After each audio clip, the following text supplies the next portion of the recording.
नमस्कार, देश की बात में आपका स्वागत है। मैं हूं मनोज मानस। खबरों का रुख करें उससे पहले देख लेते हैं इस वक्त की अहम सुर्खियां। नेपाल में 6.4 तीव्रता का भूकंप, 250 से ज्यादा लोगों की मौत। पश्चिम रुकुम जाजरकोट सबसे ज्यादा प्रभावित, दिल्ली एनसीआर।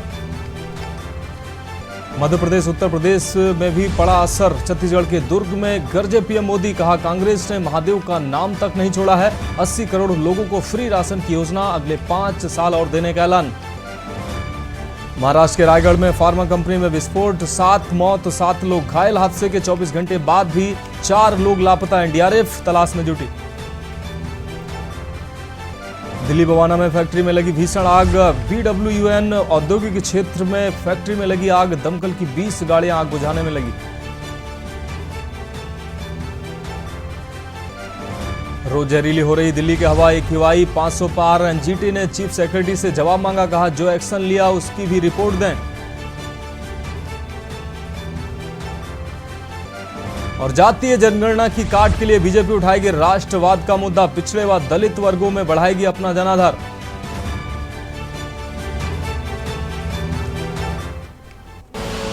आप देख रहे हैं की BWD रेस्ट हाउस में जनसंवाद कार्यक्रम के तहत पहुंचे विधानसभा स्पीकर ज्ञान चंद्र गुप्ता ने हरियाणा प्रदेश की पूर्व की सरकारों पर लगाए जमकर आरोप, कहा कि भाजपा सरकार से पहले जितनी भी सरकारें रही हैं उन्होंने अंबाला, पंचकुला और यमुनानगर का विकास न ही विकास किया है, केवल मुख्यमंत्री ने अपने अपने हलका और क्षेत्र का विकास किया है। प्रेस वार्ता के दौरान बातचीत करते हुए विधानसभा स्पीकर ने पूर्व की सरकारों पर जमकर हल्ला बोला है। उन्होंने कहा है कि आज हर क्षेत्र के हर गाँव हर जिले का विकास हुआ है। भाजपा सरकार सबका साथ सबका विकास का नारा देने वाली सरकार है और आज कोई भी एरिया क्षेत्र या ऐसा कोई गांव नहीं है जहां पर विकास कार्य नहीं किया गया है। हरियाणा के मुख्यमंत्री मनोहर लाल खट्टर की सरकार ने जनता के लिए जनता को हर संभव विकास कार्य देने का कार्य सुनिश्चित किया है।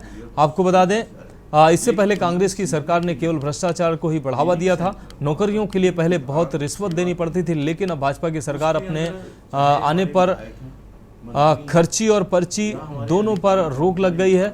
हमने VIP कल्चर को खत्म किया है। सेक्रेटेरिएट के कर्मचारी अधिकारी भी वहां आकर के देखिए, मैं विधानसभा के बारे में तो शायद मैं कर ही नहीं पाया, आपने पूछा भी नहीं। हमने विधानसभा के अंदर बहुत बड़े परिवर्तन किए हैं। जैसे आपने ई विधानसभा की बात की, हमने ई विधानसभा की जो प्रक्रिया है लगभग 2 साल पहले शुरू की थी।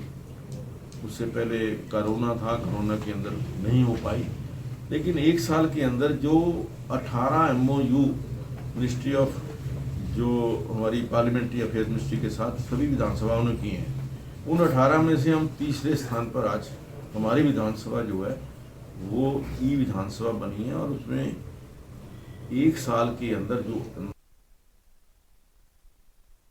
करेंगे अगली खबर का। कुरुक्षेत्र शहर के बीचों बीच 10 एकड़ में बने थीम पार्क की जगह में से 3 एकड़ जमीन पुरातत्व विभाग को सिख संग्रहालय बनाने के लिए देने का विरोध शुरू हो गया है। कुरुक्षेत्र शहर के चर्चित समाजसेवी अशोक शर्मा पहलवान के नेतृत्व में रेलवे रोड पर हस्ताक्षर अभियान चलाया गया। इस अभियान में पहले दिन 500 दुकानदारों ने हस्ताक्षर किए। आपको बता दें कि हरियाणा सरकार ने कुछ दिन पहले थीम पार्क की 10 एकड़ जगह में से 3 एकड़ जमीन सिख संग्रहालय बनाने के लिए पुरातत्व विभाग को देने को मंजूरी दी है। कुरुक्षेत्र शहर में थीम पार्क की एकमात्र ऐसी जगह है जो शहर के बीचों बीच है। यहाँ बड़े धार्मिक और सामाजिक कार्यक्रम होने के साथ मेले भी लगते हैं। इतना ही नहीं, बड़ी राजनीतिक रैलियों का आयोजन भी इसी ग्राउंड में होता है। ऐसे में लोगों का कहना है कि थीम पार्क की जगह में से अगर 3 एकड़ जगह दी गई तो थीम पार्क सिकुड़कर बहुत छोटा रह जाएगा, वहाँ बड़े कार्यक्रम आयोजित नहीं हो पाएंगे।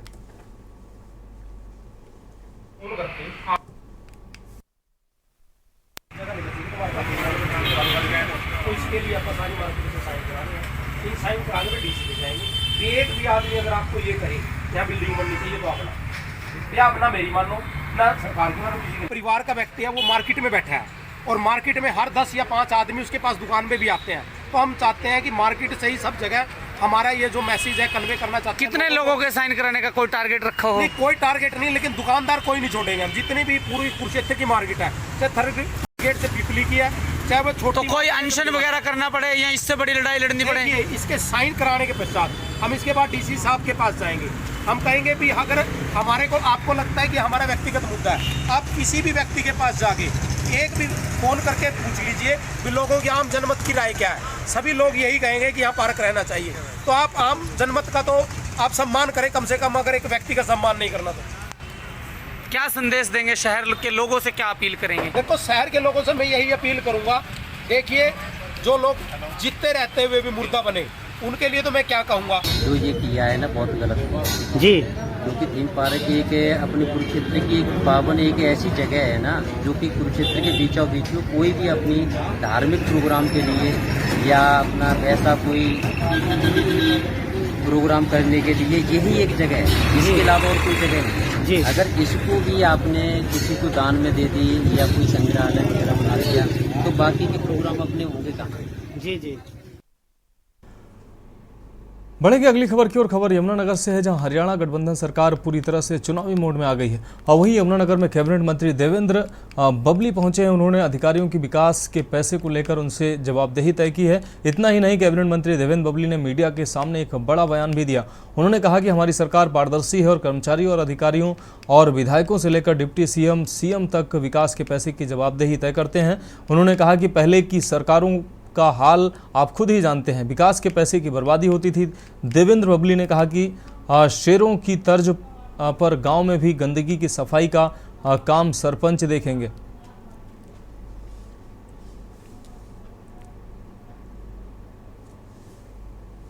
ये बहुत अलग कभी सपनों में भी नहीं सोचा होगा कि गांव के अंदर ये विकास हो सकता है। वो सोच लेकर हमने काम शुरू किया। सिर्फ वोट मैनेजमेंट का पैसा मैं कह सकता हूँ कि आज हमारी जो गठबंधन की सरकार है, इससे पहले जो सरकारें रही, मैं बिल्कुल उनको कभी भी डिबेट में बिठा लीजिएगा आप जो उस टाइम में रहे हैं, सिर्फ और पैसा गली नाली और चौपालों के लिए एक किस्म से कहूँगा वोट मैनेजमेंट के लिए पैसा दिया जाता था, उनको खुश करने के लिए पैसा दिया जाता था। एक व्यवस्थित तरीके से कह सकता हूँ कि काम का, मान लीजिए मैं उदाहरण देना चाहूँगा, कोई हमारे बाबा भीमराव अम्बेडकर के कोई चौपाल भवन बनना है, उसके लिए 5 लाख 7 लाख दे दिया, कोई उसका एस्टिमेट नहीं होता था।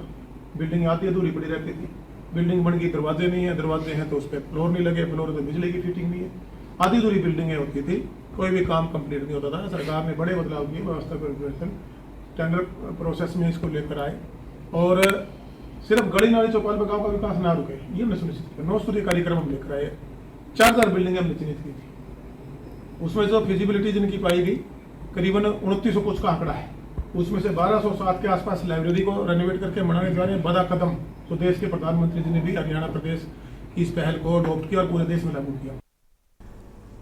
देश की बात में अब बढ़ेंगे अगली खबर की ओर। खबर गोरखपुर से है, जहां समाजवादी पार्टी के मुखिया व पूर्व सीएम अखिलेश यादव शनिवार को दौरे पर थे। इस दौरान उन्होंने सहजनवा में आयोजित महारैली को संबोधित किया। अखिलेश यादव ने जनता से कई खास अपीलें भी की। सपा सुप्रीमो ने गोरखपुर से ही बिहार के सीमावर्ती क्षेत्रों में रहने वाले लोगों को भी साधने का प्रयास किया। सहजनवा क्षेत्र के भीटी रावत स्थित शारदा प्रसाद रावत महाविद्यालय में पहुंचे। उन्होंने रेशमा रावत की प्रतिमा का अनावरण और कर्पूरी ठाकुर सामाजिक न्याय महारैली को संबोधित किया। महारैली को संबोधित करते हुए अखिलेश यादव ने कहा कि नाई समाज के लोगों का समाज के उत्थान में महत्वपूर्ण योगदान है। इनके योगदान को हमेशा याद रखा जाएगा। हमारे नाई समाज के लोगों ने लिखा है, नारे लगाए हैं, मैं देख रहा हूं कि गर्व से कहो हम नाई हैं। हमारे समाजवादी साथी इनको जोड़ते हुए कहेंगे, गर्व है कि ये हमारे भाई हैं।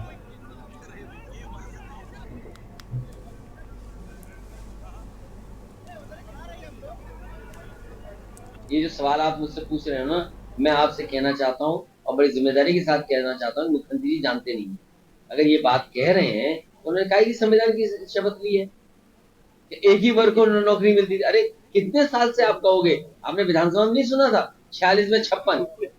तो हमने उनसे पूछा कि जो आप सूची बता रहे हो वो सूची तो हमें दे दो, आज तक नहीं दे पाए। लखनऊ कानपुर यूनिवर्सिटी, आपकी गोरखपुर यूनिवर्सिटी में भर्ती कौन हुए? कहीं वीसी को पिटते देखा आपने? अपमानित होते देखा? मुख्यमंत्री जी के हम वीसी अपमानित हो रहा, बताओ।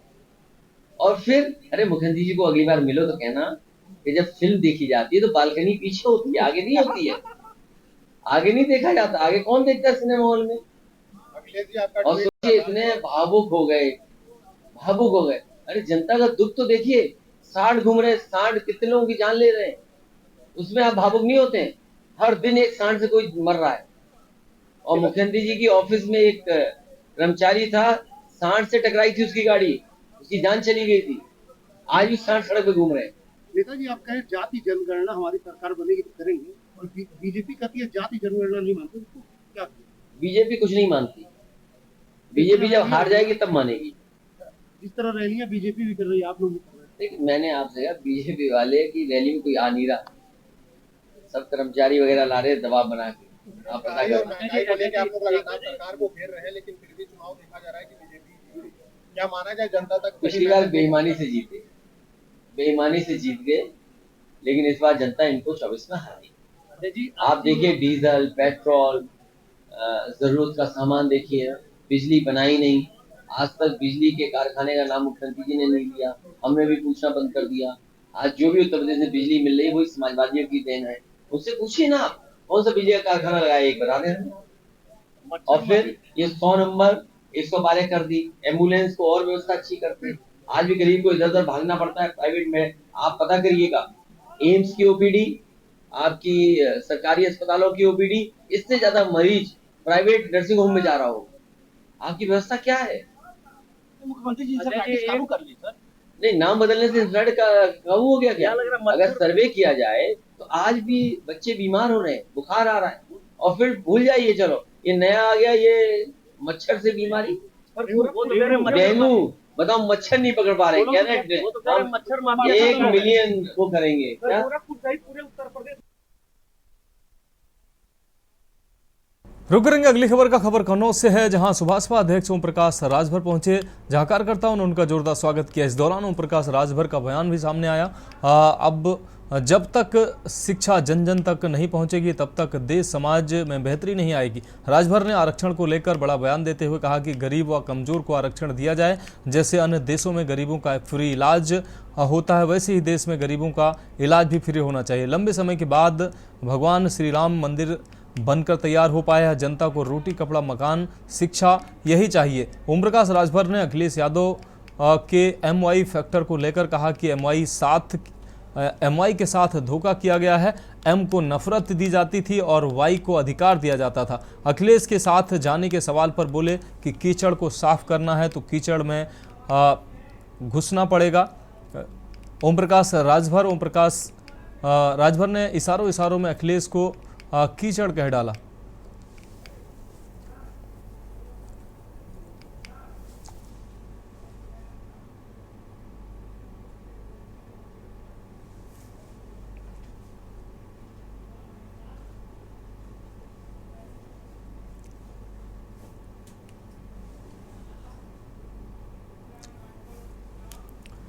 अगली खबर अयोध्या से है। अनुप्रिया पटेल ने अयोध्या में सियासी ताकत दिखाई है और कार्यकर्ताओं को जीत का मंत्र भी दिया है। अपना दल एस की स्थापना दिवस समारोह में केंद्रीय मंत्री अनुप्रिया पटेल ने हुंकार भरी और राजपूत पैलेस के मैदान में सियासी ताकत दिखाई।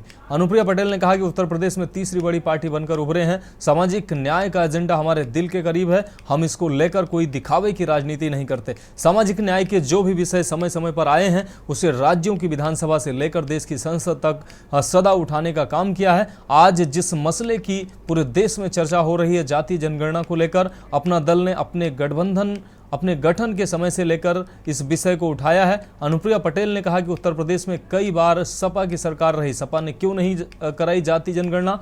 आज आप उत्तर प्रदेश की सत्ता से बाहर हो तब आपको जाति जनगणना याद आ रही है। सामाजिक न्याय का एजेंडा हमारे दिल के करीब है। हम इसे लेकर कोई देश की बात में अगली खबर फर्रुखाबाद से है। फर्रुखाबाद जनपद के कस्बा कायमगंज में राज्य GST विभाग इटावा संभाग की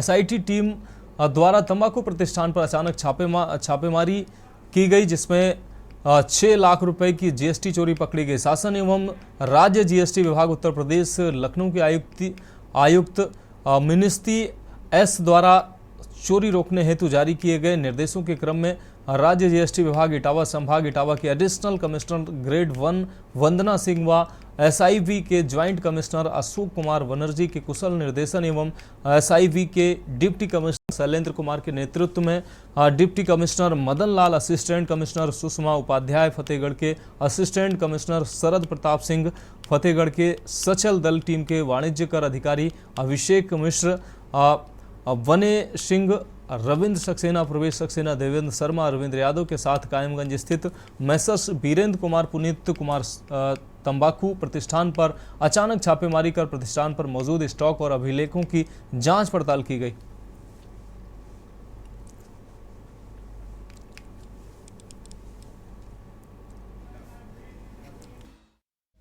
ब्रेक के बाद देश की बात में एक बार फिर से आपका स्वागत है। बढ़ेंगे अगली खबर की ओर। हमीरपुर से अगली खबर है। हमीरपुर अवैध खनन करने वालों से उचित लाभ लेने के बाद उन्हें अधिकारियों की लोकेशन देने के मामले में ललपुरा पुलिस ने खनन अधिकारी की तहरीर के आधार पर 2 आरोपितों को गिरफ्तार कर विभिन्न धाराओं में मुकदमा दर्ज किया है। वहीं पकड़े गए दोनों आरोपित में से एक कलेक्टेड कर्मचारी निकला, जिसे निलंबित कर दिया गया है। ललपुरा थाना अध्यक्ष संगीता यादव ने बताया है कि खनन अधिकारी की तहरीर पर पकड़े गए सरनाम सिंह व अक्षय पाल के खिलाफ मुकदमा दर्ज कर मामले की जांच शुरू कर दी गई है। और वहीं ADM अरुण कुमार मिश्रा ने बताया कि दोनों आरोपितों में एक सरनाम सिंह कलेक्टेड कर्मचारी है, इसकी तत्काल प्रभाव से निलंबित इसको कर दिया गया है।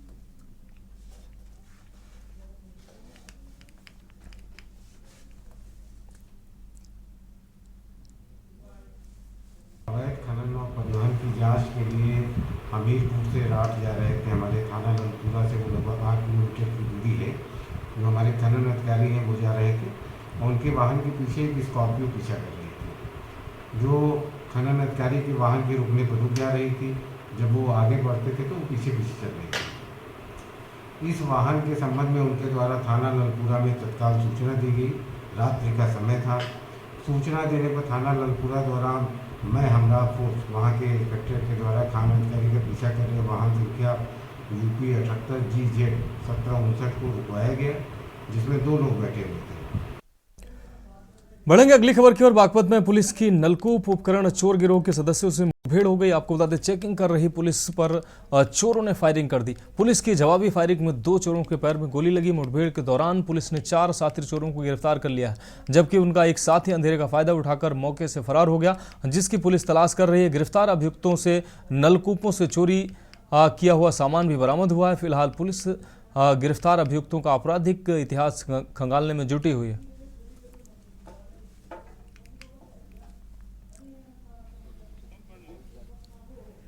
आज थाना बिनौली पुलिस द्वारा गश्त के दौरान शेखपुरा के जंगल में ट्यूबवेल चोर बदमाशों से मुठभेड़ हुई, जिसमें 2 बदमाश गोली लगने से घायल हुए हैं और 2 बदमाश अन्य गिरफ्तार किए गए। एक बदमाश फरार हो गया है, जिन पर ट्यूबवेलों से चोरी का सामान बरामद हुआ है। घायल बदमाशों को तत्काल उपचार हेतु बिनौली CSC भेजा गया है। पुलिस द्वारा अग्रिम विधिक कार्रवाई की जा रही है। कितने बदमाश थे, कहाँ के रहने वाले, क्या मुकदमे दर्ज है? ये 4 बदमाश हैं, खिवाई के रहने वाले हैं, जनपद मेरठ के, और इनका आपराधिक इतिहास है। कितना माल बरामद हुआ ट्यूबवेल का चोरी करा है? 3 कट्टे इनसे चोरी का माल बरामद हुआ है। अब बात करेंगे अगली अहम खबर की। आध्यात्मिक नगरी अयोध्या में 11 नवंबर को होने वाले दीपोत्सव लोक पर्व के रूप में करने की तैयारी शुरू हो गई है। इसके लिए अयोध्या वासियों और साधु संतों को दीपोत्सव से जोड़कर जन सहभागिता बढ़ाई जाएगी। रामलला के प्राण प्रतिष्ठा कार्यक्रम से पहले दीपोत्सव कार्यक्रम में ऐसे बदलाव भी किए जा रहे हैं, जिससे इसे और भी अधिक भव्य बनाया जा सके। इस बार राम की पैड़ी पर 21 लाख से अधिक दीपक एक साथ जलकर नया कीर्तिमान तो बनाया ही जाएगा। इसके साथ ही दीपोत्सव के बीच राम जन्मभूमि मंदिर और श्री राम की आकृति प्रदर्शित कर बड़ा संदेश देने की भी तैयारी है। यही नहीं, अब दीपोत्सव के साथ साथ राम की पैड़ी हर दिन रंग बिरंगी लाइटों से जगमगाती रहेगी और राम भजन बजते रहेंगे। इसके लिए अब 5 साल के लिए स्थायी तौर पर इस तरह के संचालन की व्यवस्था की जा रही है।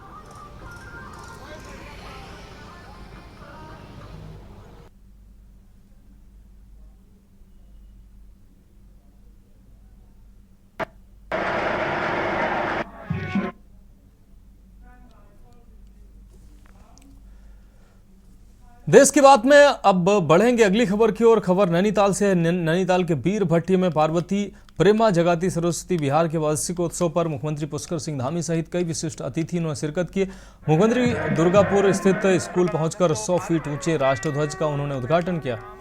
इसके बाद मुख्यमंत्री ने नवनिर्मित भवन का उद्घाटन कर स्कूली बच्चों की रंग प्रस्तुतियां भी देखी। मुख्यमंत्री ने मीडिया से बात करते हुए कहा कि उनके इन्वेस्टमेंट लाने को लेकर विश्व भर के दौरे से उत्तराखंड के पहाड़ी क्षेत्र को लाभ मिलेगा। इससे यहाँ के लोगों को रोजगार और अन्य फायदा भी मिलेगा। सरकार ने इन्हें आकर्षित करने के लिए रोड शो भी किए थे। इसके बाद सरकार को विश्व भर से लगभग 84,000 करोड़ रुपए के निवेश से पहाड़ी और यहाँ के बेरोजगार युवाओं को प्रत्यक्ष और परोक्ष रूप से फायदा मिलेगा। मुख्यमंत्री ने रामनगर के पुल और जमरानी बांध की स्वीकृति के लिए भी प्रधानमंत्री का शुक्रिया करते हुए कहा कि इससे बहुत लोगों को फायदा मिलेगा।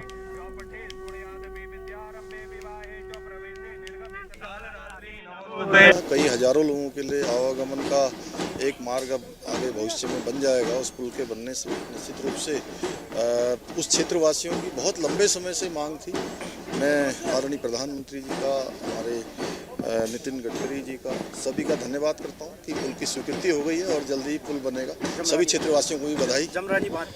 जमरानी बात तो बन ही रहा है। एक बहुत लंबे समय से, कई दशकों से रुका हुआ काम हमारे प्रधानमंत्री मोदी जी के नेतृत्व में पूरा हो रहा है और उनके नेतृत्व में जमरानी बांध जहां बन रहा है वहीं लखवाड़ डैम भी बन रहा है, जो वह भी कई दशकों से रुका हुआ था। उसको भी स्वीकृति मिली है, इसको भी स्वीकृति मिली है। और उत्तराखंड के अंदर ऐसे अभूतपूर्व कार्य हो रहे हैं जो लंबे समय से प्रतीक्षारत